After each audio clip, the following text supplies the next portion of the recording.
Mic check, 1, 2. Welcome and welcome back to the King Status Podcast, where the status quo is reaching self-highness, not just for yourself, but for me as well. And I'm back with a guest. Well, first returning guest now. Oh, come on now. First returning guest. First returning guest in the Morehouse Media Studio. Yes, yeah. Marquise Davon, but don't call him Mark. And I appreciate that. Like, I appreciate you. You know, because you know what we have in common? My mother hates when people call me that. Very serious. She does not like when people call me Mark. Because it was like, that's not what I named my baby. That's at all. See, and I'm fine with it. I like, because that's like what my brothers and sisters call me. Because you know, my uncles, they'll be like, Mark. Like, I was cool with it. Like, but nobody ever really stuck with it besides family. Yeah. So, but how you feeling, man? Oh, bro, it's a good Sunday. The sun is out. It's gonna be out even longer. So I'm chilling it. Like, cannot complain, bro. First and foremost, congratulations. You got Member of the Year for Rec Philly. Yes, Congratulations. Thank you. How was that experience? Yo, I was not expecting it, to be honest. It was like I was still like processing it a bit of time. I'm just like, you know what, I'm here, have a good time, support everybody, X, Y, and Z. But once they like started like rolling out the announcement and then they called my name, I was like, oh, as a podcast we talk, I was at a loss for words. I really didn't know what to say. But I was like super grateful because it's an award that like your peers nominate you for and then they decide on like where it goes. And so for me, it was just like a really humbling moment, but it was also one that I didn't realize I wanted as much as I did. And so like getting the recognition felt really good. So it was so cool. Yeah, because and one thing, and I was so happy for it because like I'm one of the people who's really watching you, like, and you put in the work. That's why I was just telling you like how much you motivated me simply just by doing it, even when you're doing it by yourself, even when you said it may be hard, but it's just that you help. And because I met you and I'm like, man, you're just like, man, I'm going along, I'm figuring it out, but this is what I'm doing and I'm going to do it and at a high level. So congratulations again. Bro, I really appreciate that. I'm so glad just to like lead by example, honestly and truly. So thank you. That means a hell of a lot to me. And if y'all haven't ever watched, go subscribe to Keeping It a Bean podcast. It's a really good show. And I'm gonna be honest, like I'm not much of a podcast watcher. I like interview form podcast. Yeah. And I see that you also do that. That's why you see me do this as well. But but your podcast is one of the only ones that I really watch on an independent level. Oh wow. And what makes it easy because it's like, yo, he sounds like just like us. He's just saying it. He's just doing different topics and saying it, but we're all for the same thing. Yeah. And I'm like, I don't want to see all the ratchet all the time and all that. Yeah. Like sometimes I want to see us in excellence, right? And which it goes into what I really want to talk about. What I want to talk about today, because you had the episode of Black Excellence and what is Black Excellence. Yeah. And y'all were speaking some very interesting things that maybe I never really thought about. And I had to question, how do I define it? Yeah. So first and foremost, okay, let's start it here. What does success look like to you? Like if you define success. Oh, I feel like success is so relative. It's like, it really depends on like the person and like what they're looking for. And so when I think around success, it is getting an achievement that is personal to you, right? And so if you accomplish this one thing, this is what success can look like, right? And so for some people, success is making a certain amount of money, but like for me, success is having a positive impact on somebody that I interact with. And I'm just like, if my content can have a positive impact on somebody, for me, that feels successful beyond like the numbers and the stats and stuff. Yep. That feels successful. So I might never be like the richest person in the world, but like at least I can know like somebody smiled or somebody got to change a little bit based on what their interaction with me. Right. And because I would define success, like my definition is like what you said, but also where you can make a living doing what you love to do. Oh, yes. So no matter what it is, if somebody just wanted to be the head manager of maintenance and that's how he makes his living and he's happy going to work, every day, and that's what you love to do, that's success to me, because who can tell you otherwise? You're happy and you're making a living doing what you love. That's so real. And also sometimes, and I think the recognition part, but it shows that, hey, you're doing this at a high level. So to me, I'm looking at you like, hey, this is a peer of mine that I'm seeing have success. Yeah. Like he looks successful in this space. Yeah. Like even in like, no matter the numbers and everything, because I'm like, hey, sometimes the numbers don't always mean anything, right, when you're making that impact. And that's how I feel, because when I was just telling you about, I was kind of in a funk, but some of the things that was helping me to get definitely back to the show was I was having a conversation with an older lady, and we were talking about the violence in the city, and how I was saying they don't value life. These young boys don't value life because they haven't lived long enough to value it or have anything to value. They haven't lived yet to understand. And before, like, I don't want to jump too everywhere, and then also when my nephews came and I realized, hey, because I haven't been able to be around them too much because they're back in Jersey. Excuse me. You're all good. Sorry about that. I usually got my phone on my way. Not on one time. Probably because I was moving things around, making sure wearing all the hats. Yep. Yeah, that's real. So that was a real moment. But so in getting success, and how would you define Black excellence then? Yeah. Oh man. So you want like the general term or like my personal? Both. Yeah. Okay. So I think the general term, when we think around Black excellence, it is Black people who are breaking barriers. They exude a certain level of confidence.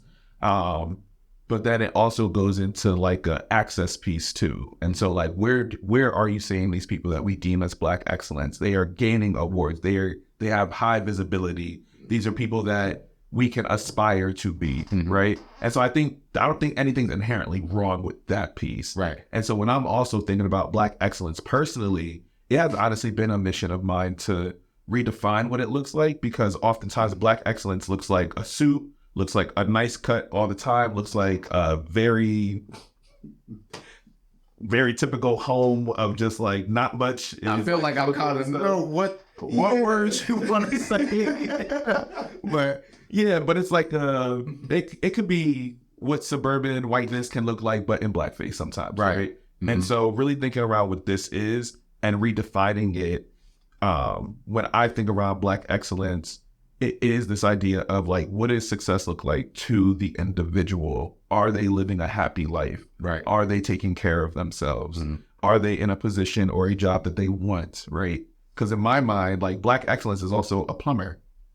Right. I'm like, they are doing the thing that nobody else wants to do. And honestly, they are living the life most people want to live. I can really have my own hours, charge as much as I want, make my own, right? Like they're still doing the things that we all aspire, but these aren't the sexy jobs, right? It doesn't come with the title that people feel like they should have. Once they've heard I became an assistant director, my idea of Black excellence, people saw that go all the way up, because now it creates this access, it creates this title. It means I have now access to other people. Right. And so I think around how people view me sometimes as well. And I said, yes, I embody what everybody sees as Black excellence.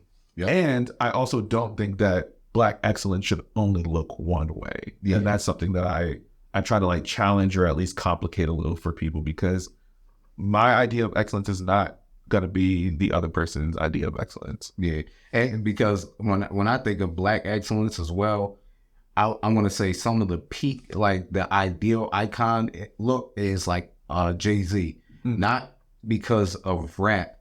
It is just like what he said when he did that Grammy speech. He was like, until they call you chairman, they call you a genius, and they call you the greatest of all time. And it's really like, hey, he's up there being a guy from Marcy Projects, and he can still talk cool. He can still say, hey, I'm in this position and I call a lot of the shots. And I still make these heavy moves, and they need me in here. They beg me to come to these spots. But it's just still knowing how to really have control and be able to create the opportunity. So to me, and And also what Black excellence looks like to me is like Black Wall Street. Yeah. Like with we own, there's ownership. And so that's why even like how you said with the plumber and all that, I'm like, hey, most of them, they have their own company vans that they invested in, and they have their own hours. And that's why I say that looks like success to me, because you can make your own hours. Nobody's telling you what to do. and for us as Black folks, that's what I feel like a lot of it should be. Like we should be trying to own land, own a lot, so that way we can build our communities up. And that's why I always feel like now, after meeting you, it feels like a better community that, hey, we're not all against each other. We're all really willing to help each other. We're all really supporting each other. Truly, honestly, you don't understand. I'm so excited to like bring you onto my show too, so I can like, people need to also just know like your story as well, because I think it's important. Oftentimes, like, yeah, it's really dope to think about it as like podcasters. We're literally like community builders. Yeah. Like there are people who follow the King Status podcast because they love the space that you bring, right? They want to be part of this space, whether parasocial or physically, right? And so it's something I have realized, honestly, within these last 3 weeks of just like, oh, as podcast creators, we are curators of community, whether it's a digital community or a physical community. And when these last 3 weeks, this has felt like the closest I've been to like my audience in such a long time. Like, remember, those numbers actually translate into people, right? Yeah. And so like there is somebody on the other side listening and watching everything that you do. I'm looking forward to the stuff you put out. And so when I had people coming up to me saying, yo, thank you, your authenticity made me feel free. I came here to see you. I've been rooting for you. I'm so happy I can finally say this thing to you. You've helped, like, those things matter. Right. And so I think around like, for me, I just want to really build out like a really good podcast ecosystem where we can explore a bunch of different topics and view what different podcasters can look like and different styles of podcasts that come out here, and really try to figure out like, how do we take this intentional platform and this space and this visibility and still naturally create change? There are so many people who may not identify with me, but they identify with you. And that's the important piece that I think we need to like just always be cognizant of as we think around what excellence in our community can actually look like. And you're absolutely right.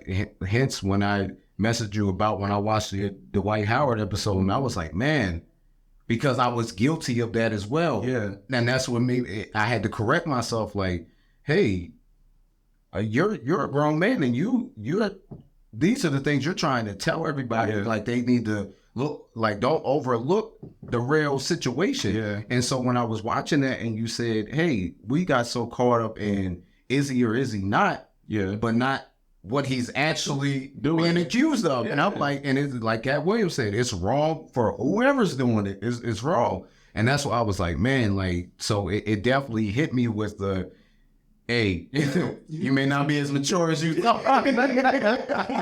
So I definitely was like, that's why I let you know, like, hey, man, like, I watched that and I was like, you gave me a different perspective like that, because I did not think of it that way. And I was like, and that's why I'm like, hey, that's why, especially on this show, and they've heard me say it plenty of times, even when I'm telling my co-hosts, hey, just be careful how you're saying certain things, because people may not be mature enough, have the discernment to be able to understand like what you're saying. I know what you're saying, but we have a relationship. But the wording you're using, these young guys may not understand. And like you said, going back to it, because I found out family members were watching it. The younger generation, they were watching. They say, hey, I saw that when you were talking about that, and I like you were talking about this.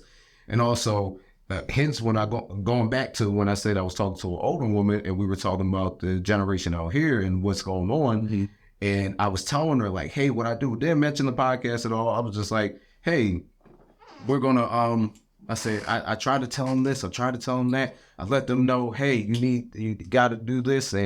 But I've been there before, because she said I was helping her, especially when I told her I try to meet them where they are as well. Like, when my nephew was in here, and I'm like, wow, my nephew is 15 years old, and I used to watch him. Like, people thought he was my child when he was born, because I had him so much.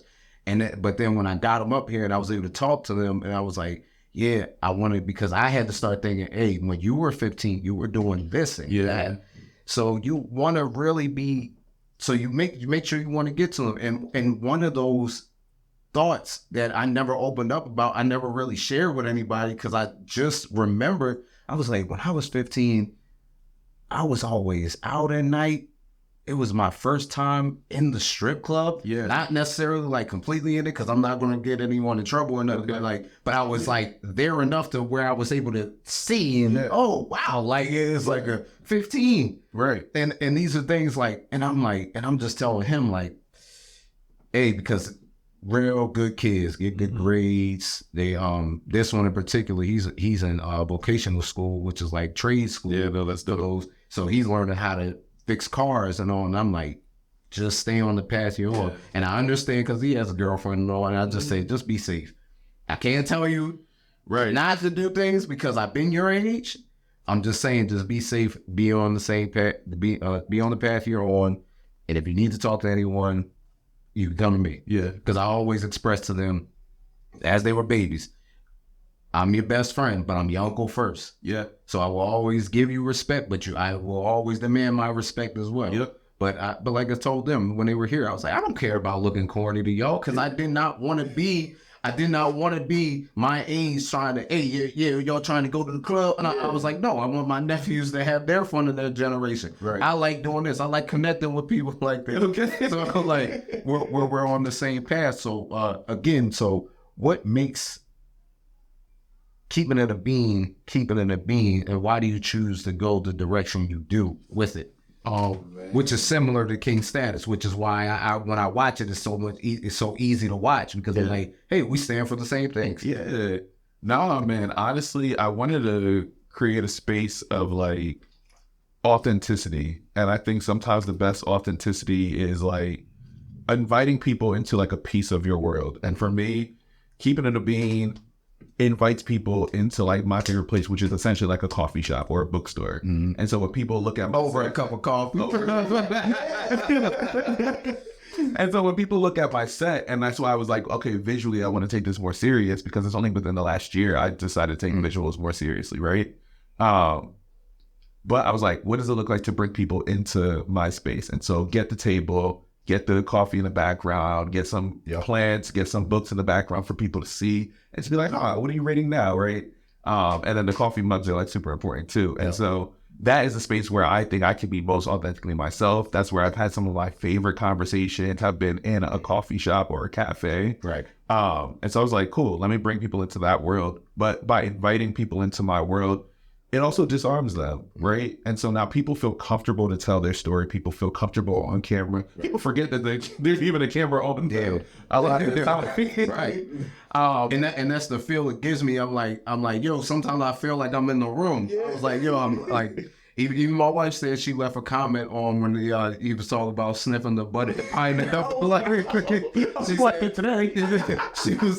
she said when she saw the clip, she was like, and she said she commented, "This is my type of immaturity." Like, she said, "I didn't realize I thought you were." She said, "This is my type of immaturity."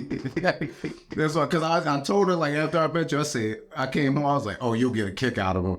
I said, "You would get a kick." I was like, "You would get a kick out of him." I said, "The way both of y'all sense of humor is," I was like, "Oh, I was like, you gonna get a kick out of it." So, yeah, but that's really what it is. Keep it at a bay, keep it 100, be as authentically you as possible when you come into the space. And I want that to be for anybody and so many different perspectives. But I was like, bring it back to like my theater degree. When I first started podcasting, it was just like, show off everything that you know, right? You just got your degree, studied abroad, this, that, and the third. And then my older brother had said, nigga, I don't know what the fuck you're talking about. I'm sitting there like, we need to dismantle white supremacy, patriarchal capitalism. I was really on my round. Okay, Fred Hampton, we out here. But he was just like, if I don't know what you're saying, there's no point in you communicating, right? And so, that's the point. Yeah, and so for me, that changed everything for me. And so I really wanted to make sure I created a platform that still allowed me to nerd out and express my politics. And so that's where This American Negro came from, which is bridging academia in the hood, which then transitioned into Rational Anger, which was more like a conversational group podcast. And then when that fizzled out, I said, I still want to keep This American Negro, but I want to repackage it in a way that can expand what I'm able to talk around. It's not just academic conversation. Right. And so I took that to keeping it a being, but I said theater because I think storytelling is the most authentic way to like gain empathy and incite people to want to have a positive change, because you may not care if I'm preaching to you around like, here's the system, here's how we need to abolish it, here's how we do this. But let's actually talk around the human stories, because there's humans on the other side of the system, right? Right. And so when I'm able to have authentic conversations around what does Black excellence mean? What does mentorship look like? What does it mean to pivot in your career at an early age and all that stuff? These are all conversations that can harken around the system, but it allows us to like have an entry point where the niggas on the stoop can enjoy the content, people in academia can enjoy the content. Right. And that was important to me because I knew once my dad got out of jail, I wanted to see if he was able to like also engage with my content and be able to appreciate it too. And so, but he's also like a super brilliant human. Like, and so it changed how I viewed so many people, because I'm just like, even if I had a degree or not had a degree, and looking at my dad who doesn't have a degree, I'm like, oh, dog, this degree, it's a formality that gets you where you need to go, right? And so I can say like my degree has afforded me a lot of privileges and a lot of space, but I can also recognize like I can go toe to toe with my pops and we can talk around the same thing, and I can talk to anybody now, which makes it feel like there's so much more. And so keeping it a being hopefully is a space where I can still like flex that muscle and still just be able to talk around like important topics, politics, but also chat with my boys and really just sit back and like. And I will say, your show definitely embodies that. That's why I like watching it, because I'm like, it's like we're saying the same thing. He says it just a lot more educated. And I was like, I have no problem, because I said I have no problem learning. I was like, this is how I learn. And your show, like I said, your show definitely embodies that. And I believe you are helping the rest of us, like they keep saying, because everything you just said, it gives me that same feeling, and it helped me step up my game as well. And I'm like, just simply off of, hey, he's another Black man doing this, and even though he's educated, he speaks word like he can speak to everyone. He speaks everyone's language. Yeah. And I always say, people are scared, especially the white folks. Like they're really scared of someone like you. I said, an educated nigga. I always say they oh man, someone who can outsmart you and might laugh and clown you in the same moment. And it's like because you can't outsmart them. So now you're already tight, and now they're gonna clown you like they're like, oh yeah, you know what I mean? And you got nothing to say. I said, man, like they fear those type, because I always had a friend like that was like, oh man, they fear those. Let's switch gears just real quick. How was Pack Nation? Oh, dog, that was such a topic. Because it came to my mind again. I was like, oh yeah, he just had me again. Yeah. I don't want to let me on stage sometimes. Man, I wanted to make it there. I wanted to. That's why I reached out and said, like, man, I wish I could have, but I'm just trying to take care of some things. No, that's really. But how was, bro? Well, I appreciate you. Like, honestly, like those texts mean more than you realize. Like, to know that you're engaging, but also like know that you follow as well, and that support is different. So yeah, I'm a fan for it. Because you're someone I consider a peer. So I'm just like, that to me means so much, because I look forward to like when you're able to drop your stuff. I look forward like, and to know that you look forward to me dropping my stuff. I think that's just a camaraderie I just don't feel like happens all the time. Yeah. And so it's really good to see like you model it. So first and foremost, I appreciate you a lot. And I'm like, that's so lovely. But yeah, it was dope. Like I got to interview on Isha's show, and from there they reached out probably a couple days later, was like, yo, we would love to have you on Pod Nation. So I was a late addition actually to the lineup. Not to cut you off, because I thought I noticed it. I was like, when you first posted it, I don't think I saw you weren't on it. Then it was like, oh wait, he's in there now. Like I definitely noticed. I definitely said, look, I'll pay attention. No, but it was sweet though, because that's also like, it blows my mind because I was just on my boy. I was like, we forget like how deep the podcast space is because some of these shows, I'm just like, yo, I did not know of your show. Like, I feel like black podcasters are so segmented. And so I feel like I always get into like the politically correct podcast, the ones who always talk about like activist stuff. Right. So to be around just some like funny ass niggas, and I got to just like express that part of myself. I say, yo, I'm not only reading books, I'm also on the low.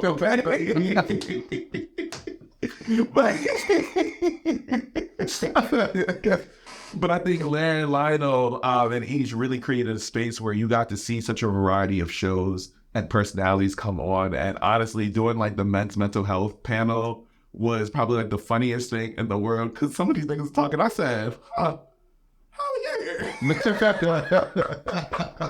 Yo, you know, podcasters, like, we can go off a segment. And it cracks me up, but it was just funny because like that introduced me to some people who never saw me. There were some people who were there who knew exactly who I was. Right. And so like, I'm sitting there like introducing myself to people that I've met online, and they were just like, oh no, good morning to niggas and niggas only. Like I got your mug. And I said, yeah, they put an order in and everything. You know somebody support you when they put that order on. honestly, and I haven't sold those mugs in 3 years. Like, so for the yeah, so they'll be on the way back. But that really meant a lot. And so like Lair was like, I have this brainchild, and just to see like different interactions of what live podcasting can look like was super fun. And so it wasn't like everybody had their own show and was going up. We were all doing segments and helping move the show along as well. So I thought it was like such a well done experience and just an awesome opportunity to meet so many other podcasters as well. What was the best part of the night for you? For me? Yeah. Oh man. Honestly, we got to the, they have like this freaky Pictionary thing happening. And I was like, well, I'm now going to have to really play with the audience. I said, oh, wait, I do like being on stage, though. I said, give me the attention right now. I become a different person when I'm on stage. Interacting with the crowd is probably like one of the funniest things in the world because you get to like walk around, you get to like make these comments. And so like being on there with Jazz was super dope because I'm just like, oh, okay, me and you have no idea who each other are, and so we need to figure out like what's our dynamic. And so I let her like lead while I just kind of like ad-libbed and made some funny comments on the side. But that was so much fun because it wasn't in a space of like education, it was a space of just entertainment, and I got to really lead into the entertainment side of myself. Oh, okay. Yeah. So do you think you'll be doing a live show in the future, like setting up your own? You know, it's on the way. I said I want to do, and I'll let you know now. I want to partner with a Black-owned coffee shop, but I would love to do like a Keeping It a Bean live recording series once a month on a Sunday, bring people out to just really enjoy coffee and really get to engage in it in a different way, but also just sit down for a nice mid-morning conversation and just like talk and listen and engage in ideas and sharing again. Because I missed that space. Like leaving college, the space I missed was that kind of like intellectual discourse, the conversations that come from it, and the differences of perspectives. Right. I think it's so necessary within our world. And sometimes I only get that when I'm on other podcasts and stuff, but to create a space where everybody can engage safely in what discourse could look like, but also like having fun and getting to meet people in a super low-lifted, casual way, I think would be super dope. Right. And definitely, like something you said earlier was getting your story out and allowing your story to be told, because that's one of the things I keep trying to remember. How what I have to do. I have to start telling my story, which is why I opened up about me at 15 that one moment, because it's like I didn't realize how in the back of my mind, well, granted, it was like 17 years ago. Well, like granted, but I was like, hey, but if I have to start telling these sides of me, because I definitely was like how you said, you might have felt like you might have been being just a little too political and not giving like who you are. Like it's part of you, but just giving the human side of it. Yeah. And I feel like, especially because the time I'm from, and it's so much of you keep your business to yourself and everything. And I was like, man, I do have to start opening up, because sometimes I forget I have these stories. It's like my brothers, they'll be calling me around me, hey, you remember when that happened? Yeah. No, not at all. When you orchestrated it, I have no clue. I don't know the year. I don't know the scenario. Nothing. Yeah. Like, so, and I try to And that's why I was like, man, I have to start giving my story, which is why also doing it, like shooting in here, I feel like I'll be able to start giving more of my personality. Like even when I took a picture in front of the art and I was like, man, and like how I hand painted that. And I was like, man, some people probably don't even know That's this. out of you. Like they really don't. Like, and here you can walk in and see a lot of my personality, my vision boards, right? Yeah, I'm looking at the vision board, and it's so much. Right, and I got more art up there, but there's art all over here. But I'm just like, and I'm very proud that, and I'm glad that you were able to come and like, and I'm glad to have you as a first guest. The interview ain't over yet, but I'm just saying, I'm just like, so. But funny enough, you're the person who reminded me of that. Like, when I tell you I had such a good time on your show, but it was like, once I had explained like my dad's situation, you were just like, yo, I'm glad that you were able to say that because that humanized you more. Mm-hmm. And to me, I'm just like, oh, that's right. There are some things that like my viewers just don't know, right? And so like saying that on your show and for you real time hearing like, thank you for sharing this because this helps me connect with your story even more. Mm-hmm. Like that sticks with me a lot of the time of just like, all right, what am I telling? And when I'm telling this piece, what can this potentially do for other people? But how does this also add to the layer and complexity of who I am, right? And so I think it's a collection of life experiences that people get to learn about you, people get to learn about me. But if we don't tell the stories, nobody's gonna ever know. Yeah, because I started becoming worried that I started looking too uptight. And I was like, preachy. Exactly. I was like, because I would go to my wife like, hey, is this clip like? Do you think I'm coming off too like I'm just perfect and all like? Because that's why every time in the episodes I always say, hey, do not I am human. I make mistakes. I am not holier than thou just because I believe in Christ. And I said I am not holier than thou because the first mistake I make, that's what they're always going to go to. And I'm like, hey, I'm human. I lived, I still, and how I always say, I'm so still close to hip hop. So just because like you may see me with a church family, and like I said, I still love being around rap. I'm not going to stop like, and that's just who I am. Right. I was like, and it's just my life. It's what I've always been around. And like, and that's why I like connecting with people like you who, hey, because in that moment that you're speaking of, it let me know, oh, he has more of a story than just the degrees and being educated. It's like, oh, wait, he like what? So what's his story behind that? If his dad been locked up for that long, then wait, that means it's a certain type of dynamic that I've learned in adulthood. Hey, when someone like that, a figure like that in your life goes away, how can it affect everybody else that they were responsible for? Yeah. So and that's why I say like in some cases just from the outside, it's like, okay, I can see that situation probably led you to just not do that. But sometimes it's the other things that you're dealing with that I've realized even with certain things with me. Like one of the things I realized and I reminded myself, hey, just because you don't have abandonment issues like the way some of your homies may have, like where a parent may have, like, or they might have been in a foster system or they're used to you losing loved ones, it doesn't mean you don't have a certain type of abandonment issues. I say I got abandonment issues from friends. Yeah. I said, and how real that is when it's like so when I consider people my friend, and I do consider you a friend because that's why I do.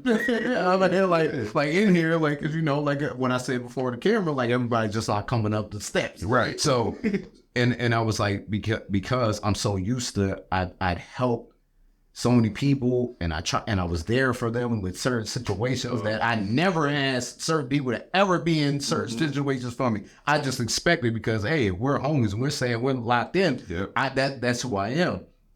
That's just naturally who I am. But and I see like with you, it's also the, hey, we support each other. When you support somebody's craft and you're doing it out loud, that says a lot. Oh, yeah. Especially to us. No, like, truly and honestly, I think that's so important because you spoke to a couple of things. Like for me, that's where my abandonment issues came in, was like this side of like, I don't want other people to feel how I felt. Right. And so I try to give as much as possible. I said, now to turn me into a people pleaser, you know, unlearning that piece. Go ahead. Turn me into a people pleaser, but it actually added on to why I decided to also be excellent. And so the thing I didn't get into on my own show was my idea of excellence actually came from me not having my dad around for 24 years. And so I was just like, I want to be as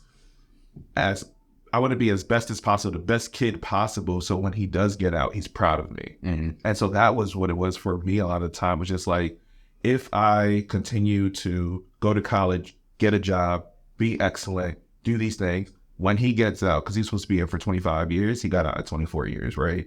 And so for me, I was just like, hopefully he notices like the things that I do. Hopefully he sees this, right? And this way, no matter what, you can't throw me away because I am as excellent as possible. And so for me, my excellence was really tied to not being abandoned and not allowing people to be able to discard me. I wanted to like just, you can't get rid of me if I am as perfect as possible, right?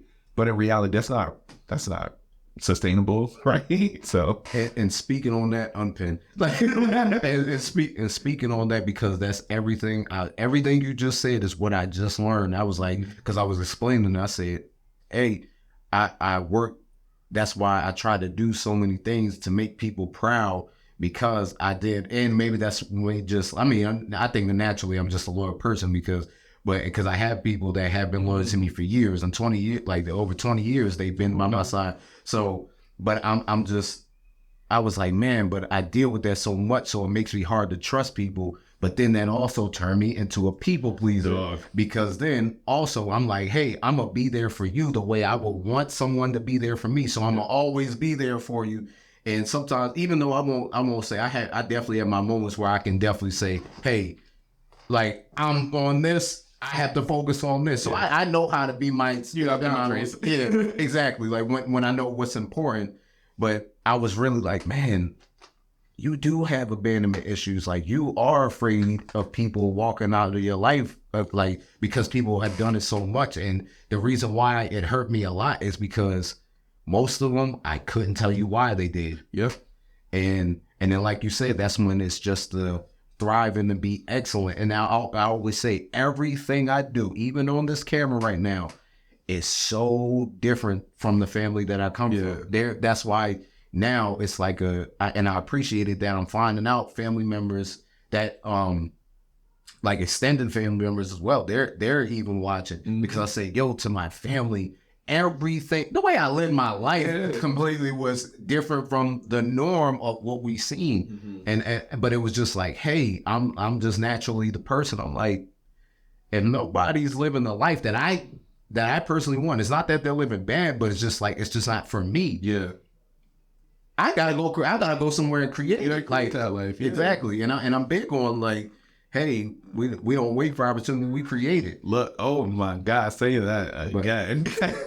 but I feel like, and that's where we relate a lot too. Like, cause I wouldn't have guessed that about you. Like, you like I was like, so, because I know I struggle with sometimes showing that I am actually a people person, but I'm like, man, sometimes I get worried about like, dang, do I want to bring more people in my life? And now I have a family. So I'm really like, okay, I have to really make sure I can basically almost see this person's intentions on the outside, to know, like, and that's what just maturity came in, like, where I started locking in, hey, believe what people show you the first time.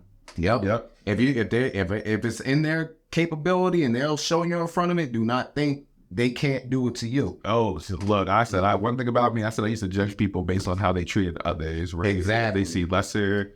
And for me, that's like always been so big. Because even in the world of people pleasing, I think it also kind of, where I'm figuring it out at 28 now, is like, I can't be everything to everybody. I have to get comfortable with disappointing people, but I need people to also understand, like, it's a natural part of life. Like, I'll tell it. These last couple of weeks has just been like, I was on for 16 days straight. Like, production, interview, travel, throw an event, come back, go to more events, come back, work full time, still travel, like, and get all these things going. So I was doing that for 16 days straight. When I tell you there are people who are just like, yo, I haven't heard from you. I haven't talked to you in 2 weeks. Oh, what's going on? Blah, blah, blah. And I always have to remind myself, like between mentees and friends, like what I lost was being able to like have those moments to check on other people. But I also was just like, hey, I just need a little bit of grace in this moment because I am hopping from so many different things. And so I had to learn how to be okay with occasionally having to disappoint people, but also just kind of communicate more effectively around like when things are just going to be a little tougher, communication will go down. Just because like those relationships also need nurturing. But in that space of people pleasing, I was just like, at this point, I need to show up for myself more authentically because other people won't know how to show up for me. Because now if I'm always just morphing to the person that people need rather than expressing like this is what I need, it doesn't allow people to meet me halfway. I'm gonna most likely spend out that 90% of energy when they're only reciprocating 10%. Right. Because they think that because I'm only allowing them to show up in a certain way. So at this point now, especially like moving into my own place, being in a job that I want, having a platform I want, I'm just like, here's what I need now. Okay. If you can't meet that, then if there's not any equity in our reciprocity, I don't want it. And that's kind of one of the things I've been feeling too, like, because I'm like, there's a lot of phone calls like I've been getting, and I'm like, man, this person they talk about themselves a lot. And I was like, and sometimes it's the worst when it's like, you tell them, hey, I'm just not in this place, and then it's still like they're not even asking about it. So then that's where my selfish button is able to kick in, because it's like, wait, well, if you're not good, like how you said, if you're not going to worry about me, I have to worry about me. Like, so exactly. So I have to get on that if nothing else. Like, so, and that's why even bringing it here today was almost like a kind of situation, but just being like, hey, you gotta start figuring things out for yourself. Like sometimes, but it's okay to have help. That's why when I met you, the first thing I was doing, hey man, what you think? Like, what you think we should change, or what do you think is like? Because now when you have someone who does it, and like I said, has success in it, well, that's where I'm like, okay, let me ask another outside look instead of like, so it's not just the biased look. But then, like I said, like I keep reiterating, and I can see why you can like our podcast, because I'm like, it's the same reason why I like yours. I'm like, oh, we're just speaking the same, we're talking about the same things. Now, as far as politics, real quick, how do you feel? Because one thing I do not like, is like, you see how Trump has the sneakers. And it's like it's like the commercial out here. You'll hear like when it's a lawyer and he's rapping like DMX, like to get. And I was like, yo, I get why they're trying to do that, but I feel I get insulted. Oh wait, because it's quite literally an insult. Like, it's like, you think you're just going to win me over just because you got sneakers? Like, and I didn't want to believe it. I didn't think this. Because it's one, yes, fuck them sneakers. But also, like, it's so interesting because there was some white guy on Fox was talking, was like, Trump knows his audience. He knows, like, black people love sneakers. So what is a better way to connect with them than going sneakers, right? And so it was funny because I was just like, went to the barbershop. And they were just like, I mean, the sneakers ain't that bad.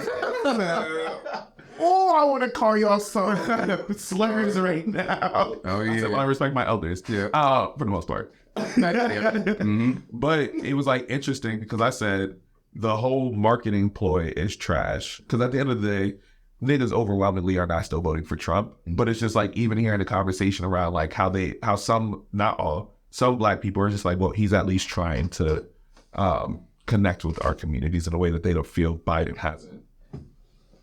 I seen something Biden did that was kind of like similar to, but I was just like, because I'm telling you, I'm just one of the people. I said, I get it. I get why, because you want to feel like you're connected with it's like you want to try to meet with, but it's like, I feel like it's an insult because it's like up to us and how we should be looking at it. It's like, yo, we shouldn't allow anybody with that type of power to think they could just win us over just because they made sneakers that they're going to make money off of. Like, I'm like, I just don't care. If I went to a black church, whoop-de-doo. Like, and then you see the black church is like, no, what are you doing when it comes to Palestine, right? Like the people's politics have been changing.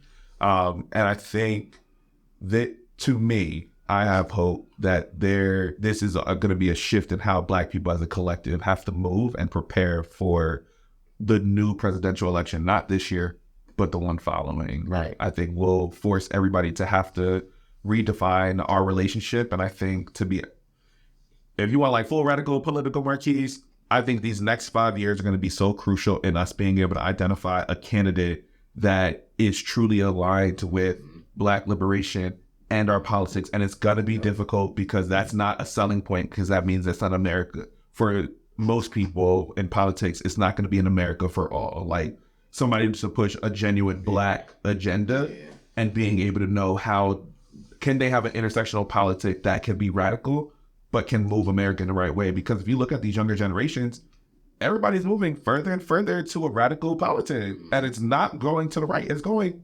left. And so like, what does it start to look like when the institution and the establishment are no longer relevant? Because does this mean we got to wait for them to die out, or does it mean we need to start voting into people who align with our politic and not just simply our identity? Right. And I feel like we need more of those type of candidates. Yeah, that's for real. Like, because I definitely didn't like when Joe Biden, before when he just said, if you don't vote for me, then you ain't Black. I'm like, bro, you got to give me something better.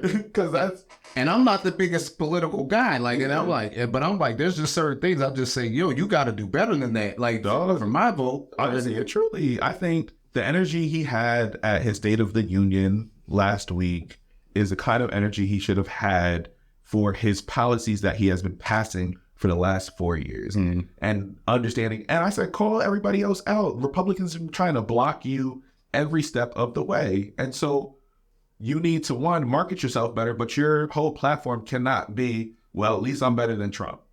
That does not inspire anybody to vote. That's an apathetic voter. That's an apathetic platform. Like, why are you better? Like, can you really show me? Like, But people see the immediate needs of that, like Trump had given them. I said, oh, they give me a stimulus check. Oh, at least I want tax reduction. These are all things that was put in place before he got in, right? And so it's really kind of understanding right now what Biden needs to market are the immediate fixes that he has done, because people aren't seeing the immediate stuff. Some of his stuff is going to require a couple of years before we're going to see that change or feel that change immediately. Whereas a lot of people see as Trump is like moving and getting stuff done. In reality, I'm just like, no, he's actually created some of the most harmful platforms. He has now the Supreme Court, who is like completely rolling back so many more things that gave protections for people of color and Black people in America. And so what are we actually looking for? Do we want like a quick, like put a Band-Aid over the sinkhole, or do we want somebody to fill the sinkhole? I don't think either candidate is truly going to do it, but our next candidate should. That was a good analogy for it. Like, I like that one. Like, because that's what it feels like. And that's definitely what those, like the sneakers and all, they represent to me. Like, I'm like, you think, like I said, you think I'm supposed to be impressed with that? Yeah. Well, other than that, but forget those politics though.